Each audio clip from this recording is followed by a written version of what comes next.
Iran का Israeli शहर Haifa पर कारी वार, धुएं के बादल और हर तरफ तबाही।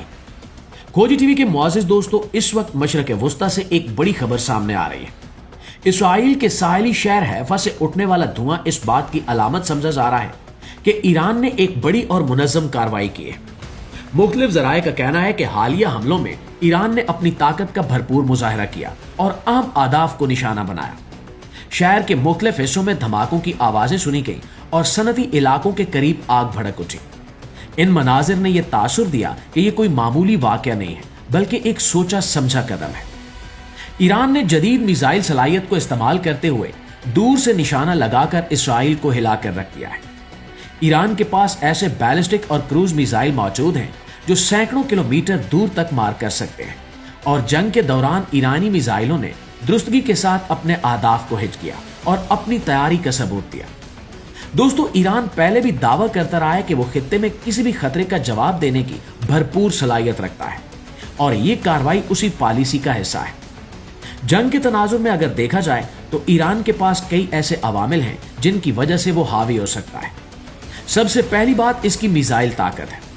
ईरान ने बरसों से अपने दिफाई प्रोग्राम पर काम किया है और इसके पास बड़ी तादाद में मुख्तलिफ रेंज के मिसाइल मौजूद हैं। दूसरी अहम बात इसके इत्तेहादी ग्रुप हैं जो खित्ते के मुख्तलिफ हिस्सों में सरगर्म है।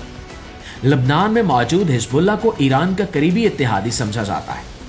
अगर किसी बड़ी जंग की सूरत हाल बनती है तो ऐसे ग्रुप महाज खोलकर दबाव बढ़ा सकते हैं। नाज़रीन, ईरान की एक और ताकत इसकी जोग्राफियाई पोजीशन है। खलीज फारिस के करीब वाक़े होने की वजह से वो आलमी तिजारती रास्तों पर असर डालने की सलाहियत रखता है। अगर हालात ज्यादा खराब होते हैं तो तेल की तरसील मुतासर होगी, जिससे आलमी मंडियों पर दबाव बढ़ेगा। इस तरह ईरान न सिर्फ फौजी बल्कि मुआशी दबाव भी इस्तेमाल कर सकता है। दोस्तों, जंग सिर्फ मैदान में नहीं लड़ी जाती, बल्कि मईशत, सिफारतकारी और मालूमात के मैदान में भी मुकाबला होता है। ईरान ने हालिया बरसों में ड्रोन टेक्नोलॉजी पर खासी तवज्जो दी है।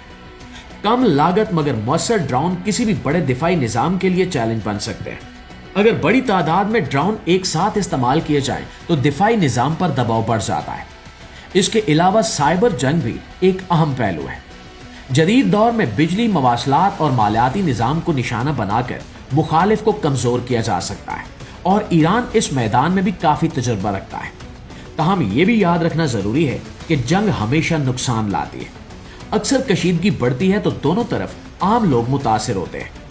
ईरान के हावी होने का मतलब सिर्फ फौजी बर्तरी नहीं, बल्कि हिकमत अमली, सब्र और दुरुस्त फैसले भी हैं।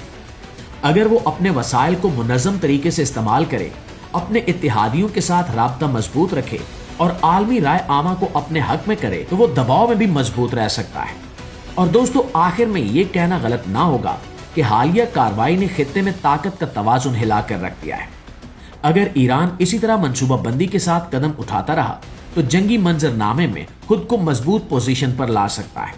लेकिन उम्मीद यही की जाती है कि हालात मजीद खराब ना हो और मसले का हल बातचीत के जरिए निकाला जाए, क्योंकि जंग का अंजाम हमेशा तबाही और नुकसान की सूरत में निकलता है।